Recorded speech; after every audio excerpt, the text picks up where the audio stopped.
Everybody out there, this is Seto, and today for you guys we're going to be doing a deck profile with my friend Alex today. I'll leave his channel in the description down below. He's going to be profiling for us his Subterror deck, so I hope you guys all enjoy it. And without further ado, I'll let Alex take over. Hey, what's up, you guys? It's Alex again, as Seto said. Today I am bringing you a deck that I've been playing since day one. I believe it was July 2016 when this deck came out in the Dark Illusions. Back then the deck had no place. It had no good cards to start. There was absolutely nothing you could do with the deck. As we kept getting support, the deck had a more streamlined line of plays that you could do, but still no win condition, which it's still the problem to this day. There's no win condition. I guess the only quote-unquote win condition that the deck really has is to control the board as much as and as best as possible.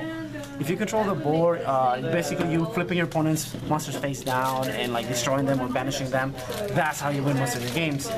The deck takes a long time to actually go for a game unless you have everything set up, which you can take at least 1 to 2 turns. That's why I don't see this deck being viable in any competitive environment, just because it takes a long time to actually do damage.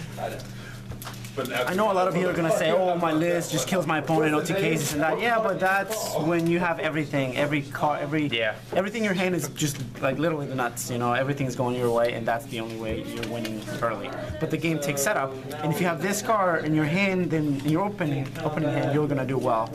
But that's not the case for me. I never draw this card.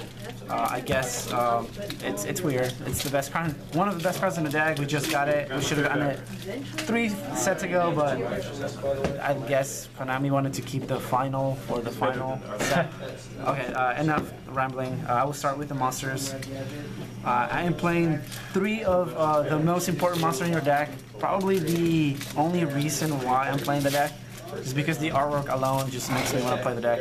It's a beautiful looking card, and it's insane for its own archetype. It does so much that anytime I see a deck profile that has 2, it's just like I immediately click away. It's because you want this in your hand and you want this on the graveyard to keep recycling. And just 3, I think, is the only way you can go with this card. For the last playset of monsters that I play, it's Fiendus. This will be a 3 of in any Subterror, in any pure quote-unquote Subterror list, just because of the utility that it provides. Being a level 1, you can special summon from the deck or hand with 1 for 1, and once per turn it revives one of your guys, so she starts all your combos. I believe 3 of, it's a mandatory. And again, she's a free negate once per turn to negate. It's brilliant. For the Subterrors, I play about 10, I think. I'm pretty sure it's 10. I play 2 Stalagnos, 2 Umistrix, 2 Ultramathus, 2 Stagger Krakens, and 1. Oh, that's 9. I recently cut it to 9. I'm sorry. This is the ratio that I went with. The reason why I'm not playing any of the other ones, the level 11 or the 6 or the 9, is because they don't do anything. They literally just sit there. One of them protects your guys from being destroyed, and we have a trap for that. One of them makes your opponent's attack 0, which it doesn't matter because you're negating the attack. And the other one takes a set monster your opponent controls, which is I guess you can combo off, but no.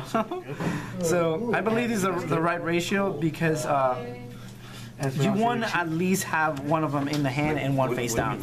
So if your opponent wipes the board with a Regeki or Darkhold, which that's a true weakness of the deck, by the way, board wipes. If you get board wiped, that's when you start losing. But there are some cards in the main deck that help with that, mainly Fiendus, because she protects your setup. And the trap card, I'll get to that later. But this is the right ratio. I keep drawing this card at multiples. If I play 3, which I still think is the best one, he just lets you draw, but drawing cards in the game of Yu-Gi-Oh! It's good. He's by far the 2nd best, 3rd, 4th, and he's just here because he's the biggest one with the trap card.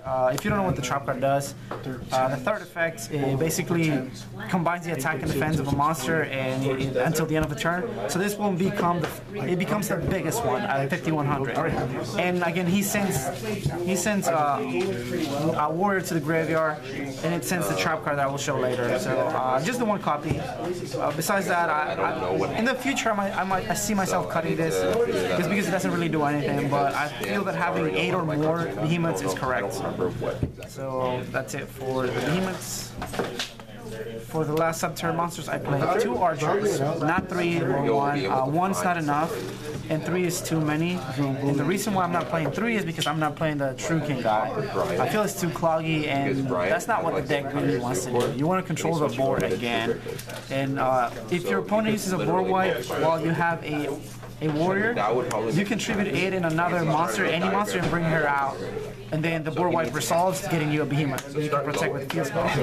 Plus, her on-field effect's pretty good. It shuffles monsters into the deck when your opponent has monsters face down, which they will, because you're, again, the name of this deck is flip-flop control. That's what I name it. It's an old-school name, but it's pretty much that. Just flip your opponent's monsters, and yours to start beating them. So 2 is pretty good. And for the last monster, like mandatory maxi, I actually want to play Ghost Ogres and or Ghost Ashes, but I don't have any. We actually, I don't have extras of those at the moment, so I'm just playing maxi. If you guys want to like take this to a more competitive like tournament, definitely add some Ghost Ogres and maxis to the lineup, and it'll do better. So for the spells, you play 3 of Hidden City because becomes any monster in your deck. This field spell is actually not as good as I thought it was. Yeah, giving you a monster, you know, it's an instant +1. But we have cards like Cosmotown and or Diagram and Sky Iris. So Konami made another TCG exclusive, a secret rare, mind you. Not as good as a rare Cosmotown. Like, I feel that this should have been as powerful as Cosmotown, but enough. No, you're crazy. 3, 6. You play 6 field spells, so you play 3 terraformings because you want to see this in your opening hand. If you have Fiendus and I guess any combination of like 2 Subterror monsters in this, you can draw 3 cards, which it's a play that everyone knows. The Fiendus Stalagmo play. It lets you draw 2 cards and lets you set up. So that's why I play like this ratio because you want to open with at least 1 of them. And whenever I get my hands on a Draconic Diagram, I'll probably add 1 so I can start popping my the trap card and or Archer for that. So that works out. I like that idea. Yeah, so just 6 field spells, 3 instant fusions because it extends your plays. If you have no starter, it's one of the problems that deck has. It has no starters, so you can instant fusion for invoke Rajin and put himself face down, as everyone knows by now, and start flipping your behemoths from the hand. And it can summon Nodin to like make it a quick rank 4, which it's free. So just 3 of because it's a combo card.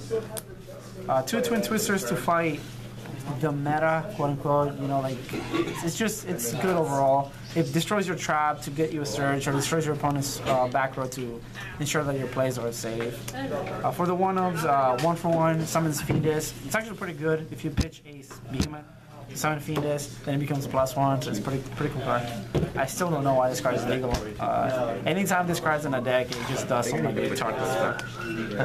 Raigeki for board wipes, it's good. It's mindless plus potential +5. It's a good 1-of. And for the last spell, I am teching 1 Clash. I started with 3, then I went to 2, and I kept drawing it too often, so 1 is enough. But now that it's at 1, I want to see him more often, but I don't want to play more. So it's such understandable a good, there. So just the 1-of, it actually matters. Like making all your guys big, it's actually insane. Plus getting back Fienduses for like infinite negation is amazing. If it goes to the graveyard, there's no way to get it back, so that's why I might consider playing a second one. But we're playing a game that usually goes for 2-3 turns max, so you don't really need the second copy. So just try the 1.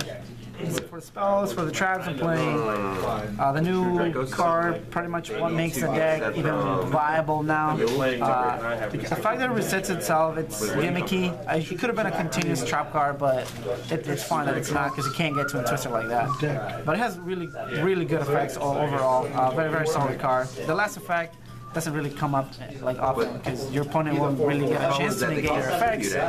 Because if you have Warrior in the graveyard, you'll be playing around strikes. So 3 of those. 2 of this. This is actually pretty good. It has a brilliant effect. Well, 2 really good effects. One, that when it's destroyed, you add a Subterror. That's why it's really good with the Dragonic Diagram, because you can pop this and add a Subterror. And or you can chain it by banishing a Subterror monster in your graveyard and protecting other guys from like battle or destruction. It's really good. And the flipping a monster face down is just an added bonus. So 2 breakthrough skill, because I don't have extra strikes. Strikes are in my other decks, but 2 breakthrough skills are really good. These could be chalice, but you're playing a control deck, so just breakthrough skill is pretty good. Because you want your opponent's monsters face down to pop them with Psycho Kraken or banish them with Umastrix, just Quaking. So, question: with Link summoning coming out, would you still run Quaking, or would you run it with just something else maybe? Honestly, I haven't really looked into Link summoning that much, because I'm worried about like what's happening right now. No, I understand. But the reason why I wouldn't change it is because even though Link monsters is going to be in full effect and every other mechanic gets hurt, no one's going to really play Links like that. It's not going to be Synchros, nor Xyz, or Pendulums. It's going to be Pendulums. They come out, people are like, oh, they're just so broken. No one played it for at least a year. I feel that's going to happen to Links unless people start playing the Star Grail monsters or whatever that deck is, the summons like Firewall, Dragon, or whatever. So keep running it for the time being. Yeah, I would just play it because Storming it's technically better, but because you want your opponent's monsters face down for you to shuffle with Archer or pop him or Quick. It works better in general. I understand. So I mean, you can literally play any, but I just chose this. I just know there's going to be that one person out there asking that question. And one warning, because Tribute Summon with Dracos happened, so that's the last trap. That's like 7, 8 traps, 3, 5. That's 10 traps. That's kind of a lot. That's 43 in the main deck. For the extra deck, I'm just going to blaze through it, explain what needs to be explained. Never going to happen, but in the occasion that you have 2 level 7s, you will burn for game. 2 Regents, because you play 3 Execution. It's a combo starter.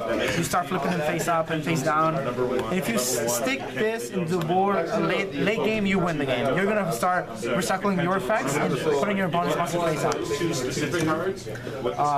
For the level 5s, like you can have a Stagger Cracking in this, and if you can go for game, just make this, you know, like make Volcasaurus burn your opponent. No Gaia Charger, because there's not needed. You rarely go to your extra deck anyways. One of each Utopias, because you have extra deck space, and this card is game. It's really good. Just play those. Never gonna make it. So whenever you never gonna make it, but options. You're gonna make this a lot because everything's dinosaurs, true kings. But this card is amazing. Really good against the new Draco deck, because it targets, so you just figure things. Make your guys bigger and pop your traps or pop your opponent's scales, or I don't know. If you don't recognize this one, guys, because I know it just came out, it's Tornado Dragon. Yeah, once per turn, during either player's turn, detach, pop up spell trap on either side of the field. It's actually pretty cool with this card, because you can. Oh, that's very true. On your opponent's turn, you can make it pop and then chain it by banishing the monster detach. So your guys are unaffected by destruction. You get to Surge and you get to MST. It's pretty good. So that works. Cool interactions. That's it for the main deck. Thank you so much, man. Yeah, side deck and extra deck. If you guys have any questions about the deck, just because it's actually a very complex deck to play, not just anyone can pick it up. Just ask away. I'll answer them if I see any good questions. And like I said, guys, I'll leave his link down in the description below if you want to check out his channel. He's got a pretty cool channel. He has all his decks on there. And until next time, take care, have fun dueling, good luck dueling, and thank you so much, man. Take care, everybody.